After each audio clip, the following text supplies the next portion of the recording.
मिस्र की वसीआ अरीज सल्तनत, आसमान को छूते हुए महलात और सोने के तख्त पर बैठा एक ऐसा शख्स जिसकी गर्दन कभी किसी के आगे नहीं झुकी थी। उसके पास ताकत थी, फौज थी, जादूगर थे और वो दरिया जो उसके हुक्म पर बहते थे।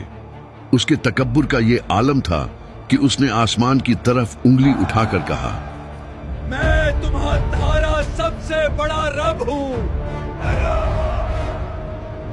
लेकिन फिर दुनिया ने एक खौफनाक मंजर देखा। वही बादशाह जो पानियों पर हुक्म चलाता था, एक बूंद पानी को तुरस गया। मिस्र की गलियों में खौफ का राज था। कभी पानी खून बन रहा था तो कभी आसमान से टिड्डी दिल का अजाब नाजिल हो रहा था। कभी मेंढकों ने जीना हराम किया तो कभी जुओं ने नींदें उड़ा दी। ये जंग थी एक निहत्ते नबी मूसा अलैहिस्सलाम और वक्त के सबसे बड़े जालिम फिरौन के दरमियान।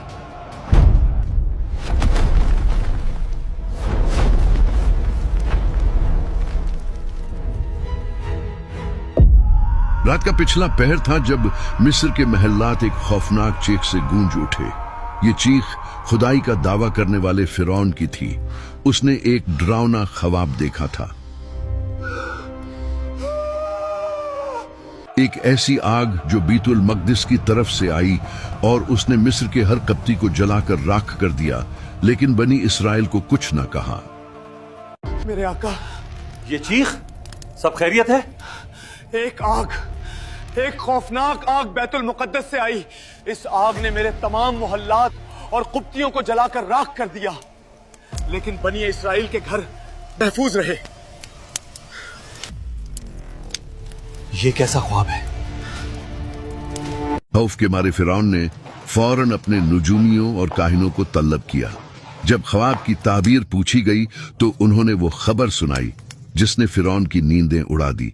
उन्होंने कहा, बन्नी इसराइल में एक ऐसा लड़का पैदा होने वाला है जो तुम्हारी सल्तनत की तबाही और तुम्हारी मौत का सबब बनेगा।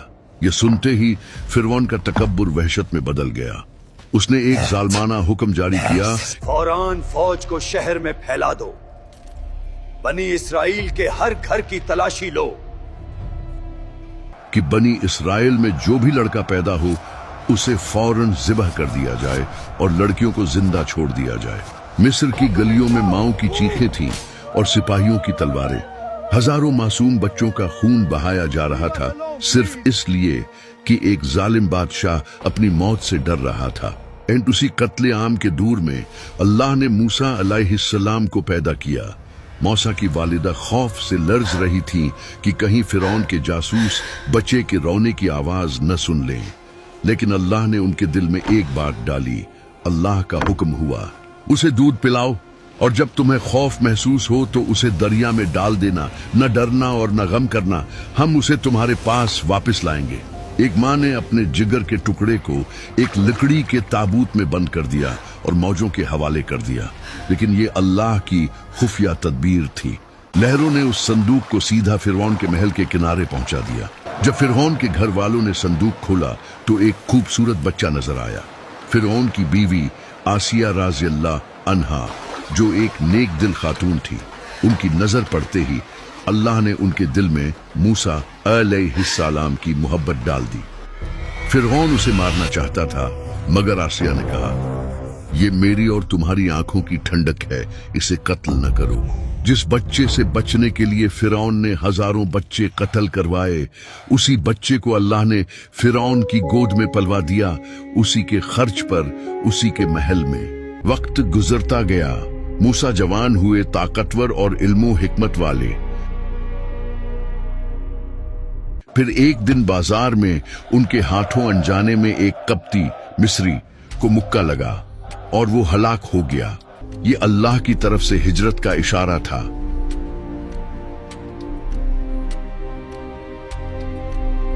मूसा को मिस्र छोड़कर मदियन जाना पड़ा, जहां उन्होंने कई साल गुमनामी में गुजारे। 10 साल बाद जब मूसा वापस आ रहे थे, कोहे तूर पर अंधेरे में उन्हें एक आग दिखाई दी। जब वो वहां पहुंचे तो कायनात का सबसे बड़ा राबिता कायम हुआ। अल्लाह ने कलाम किया और उन्हें नबूवत अता की। उन्हें 2 बड़े मोजिजे दिए गए, एक असा जो सांप बन जाता था और दूसरा यदि बैजा विला चमकता हुआ हाथ। और हुक्म मिला, फिरौन के पास जाओ, वो सरकश हो चुका है। जब मूसा अलैहिस्सलाम दरबार में पहुंचे और हक का पैगाम सुनाया, निशानी मांगी, तो पहले मूसा अलैहिस्सलाम ने असा फेंका, वो इज़दहा बन गया।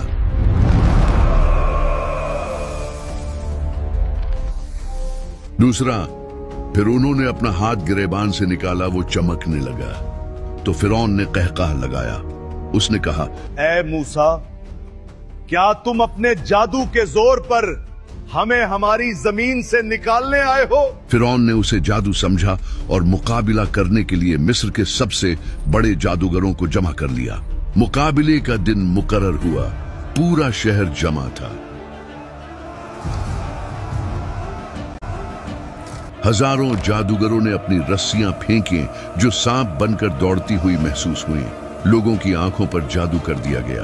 खौफ का माहौल था, मगर तभी अल्लाह का हुक्म आया, ए मूसा, अपना असा फेंको। जैसे ही मूसा अलैहिस्सलाम ने लाठी फेंकी, वो एक बहुत बड़ा एधा बन गई और जादूगरों के तमाम झूठे सांपों को निगल गई। ये देखकर जादूगर जो फन को जानते थे समझ गए कि ये जादू नहीं, ये खुदा की ताकत है। वो सब के सब वहीं सजदे में गिर गए और पुकार उठे, हम ईमान लाए रब पर जो मूसा और हारून का रब है। फिरौन का दरबार सन्नाटे में आ गया। उसकी अपनी महफिल में उसकी जिल्लत हो चुकी थी। उसने जादूगरों को सूली चढ़ाने की धमकी दी। मिस्र के महल्लात में खलबली मच गई थी। फिरौन का वकार मजरूह हो चुका था। उसने मूसा अलैहिस्सलाम और उनकी कौम पर जुल्म की इंतहा कर दी। बनी इसराइल पर काम का बोझ बढ़ा दिया गया। उन्हें कोड़े मारे जाते और जलील किया जाता। अल्लाह ने फिरौन को सुधरने का मौका दिया। पहले कहत आया, फलों और खीतों में कमी कर दी गई ताकि शायद वो नर्म पड़ जाएं। आका, गल्ला खत्म हो रहा है, दरिया खुश्क हो रहा है। ये तो बस मौसम की खराबी है, ठीक हो जाएगा। जब वो न माना तो फिर अल्लाह ने आसमान और जमीन के लश्करों को हुक्म दिया। कुरान पाक में सूरह इराफ इन 5 खौफनाक अजाबों का जिक्र है जो यके बाद दीगरे आए। सबसे पहले तूफान आया। गैर मामूली बारिशें शुरू हो गई। पानी बढ़ता गया, यहाँ तक कि उनके घर डूबने लगे, छतें टिपकने लगी और खड़ी फसलें बर्बाद हो गई। जब पानी गले तक आ गया, ऐ मूसा, अपने रब से दुआ करो, हम डूब रहे हैं। मूसा, अपने रब से दुआ कर, रब से दुआ करो। मूसा अलैहिस्सलाम जो रहीम दिल थे, उन्होंने दुआ की। बारिश थम गई, सूरज निकल आया, खेत फिर से हरे भरे होने लगे। लेकिन जैसे ही राहत मिली, फिरौन का तकब्बुर वापस आ गया। हम बनी इसराइल को हरगिज नहीं जाने देंगे। जाओ यहां से। उस धौके पर अल्लाह का दूसरा लश्कर आया, अलजराद टड्डियां। ऊंचांग का आसमान पर काली आंधी छा गई। ये बादल नहीं थे, ये करोड़ों टिड्डियां थी। उन्होंने मिस्र के हर हरे पत्ते, हर फल और हर दरख्त को चट कर दिया। फिर वही कहानी दोहराई गई। वो दोबारा गिड़गड़ाए। मूसा अलैहिस्सलाम ने फिर दुआ की, अजाब टल गया और वो फिर मुकर गए। तीसरा हमला बहुत अजीब और घिनौना था, अलकुम्मल, जुएं। अल्लाह ने उनके जिस्मों और घरों पर छोटी छोटी जुएं और सिरसरियां मुसल्लत कर दी। चौथा अजाब नफ्सियाती तौर पर सबसे खौफनाक था। एजांक दरिया से मेंढकों का सीलाब निकल आया तो तकिए के नीचे मेंढक, जौता पहनता तो उसमें मेंढक। ये आवाजें, ये मनहूस टर्टर बंद कराओ, मेरा दिमाग फट जाएगा। आका, मुंह मत खोले, ये हल्क में घुस जाएंगे। पूरी सल्तनत बदबू और शूर से भर गई। जब ये अजाब हटा, दरियाए नील, जिसे वो देवता मानते थे और जिस पर फिरौन को नाज था, अल्लाह ने उसे खून बना दिया। ये मंजर दिल दहला देने वाला था।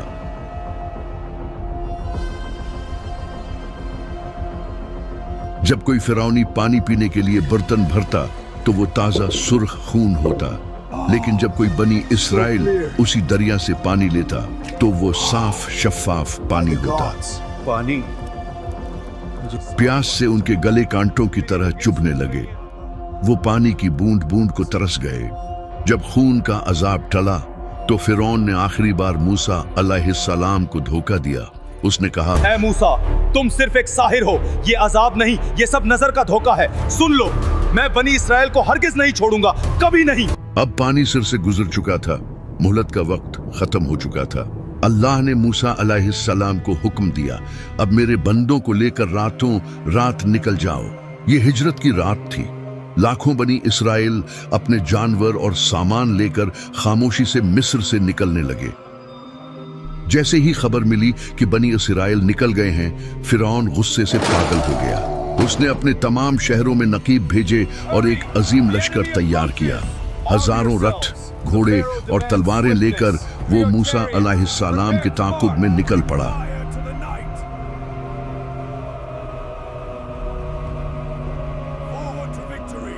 सुबह की रोशनी फूट रही थी जब बनी इसराइल समंदर के किनारे पहुंचे। सामने ठाठे मारता हुआ बहरे कल्जम रेड सी था। ये एक छोटी सी जमात है, पीछे उड़ती हुई धूल में फिरौन का लश्कर। हम इन्हें अभी जा लेंगे। बनी इसराइल चीख उठे, ए मूसा, तुमने हमें यहाँ क्यों लाए? सामने समंदर है, पीछे मौत। ए मूसी, अपना आसला समंदर पर मारो। बड़े पहाड़ों की तरह दोनों तरफ खड़ा हो गया। बीच में से खुश्क रास्ता निकल आया। बनी इसराइल, जो अभी मौत के खौफ से कांप रहे थे, तेजी से उस रास्ते पर चल पड़े। दूसरी तरफ फिरौन अपने लश्कर के साथ किनारे पर पहुंचा। उसने समंदर को फटा हुआ देखा। फिरौन और उसकी पूरी फौज समंदर के पेट में उतर गई। जब बनी इसराइल का आखिरी फर्द दूसरे किनारे पर पहुंच गया और फिरौन का पूरा लश्कर बीच समंदर में आ गया, तो अल्लाह का हुक्म आ गया, समंदर मिल जाए। पानी के वो पहाड़ जो रुके हुए थे अचानक गिर पड़े। लाखों टन पानी फिरौन और उसके लश्कर पर टूट पड़ा। चीखू पुकार की आवाजें लहरों के शूर में दब गईं। वो ताकतवर रथ, वो जरा बख्तर, वो तकब्बुर, सब पानी में तिनकों की तरह बहने लगे। जब फिरौन ने देखा कि मौत सामने खड़ी है और कोई बचाने वाला नहीं, तो उसका गुरूर खाक में मिल गया। डूबते हुए, पानी के थपीड़े खाते हुए उसने पुकारा, मैं ईमान लाया कि कोई माबूद नहीं सिवाय उसके जिस पर बनी इसराइल ईमान लाए। तिरमिज़ी शरीफ में आता है कि जिब्राइल अलैहिस्सलाम वहां मौजूद थे। उन्हें खौफ हुआ कि कहीं अल्लाह की रहमत जोश में ना आ जाए, तो उन्होंने समंदर की मटी फिरौन के मुंह में ठूंस दी ताकि वो मजीद कुछ न बोल सके। अल्लाह की तरफ से जवाब आया, अब ईमान लाता है, हालांकि इससे पहले तो नाफरमानी करता रहा और फसाद फैलाता रहा। तौबा का वक्त गुजर चुका था, दरवाजा बंद हो चुका था। अल्लाह ने फरमाया, आज हम तेरे जिस्म को बचा लेंगे ताकि तू अपने बाद आने वालों के लिए निशानी, इबरत बने। लहरों ने फिरौन की लाश को उछालकर किनारे पर फेंक दिया। वही फिरौन जो खुद को खुदा कहता था, आज रयत पर बेजान पड़ा था, मछलियों और कीड़ों के रहमो करम पर। बनी इसराइल ने अपनी आंखों से अपने सबसे बड़े दुश्मन का अंजाम देखा। अल्लाह ने सदियों की गुलामी खत्म कर दी और कमजोरों को जमीन का वारिस बना दिया। वो महल्लात, वो बागात, वो खजाने सब पीछे रह गए।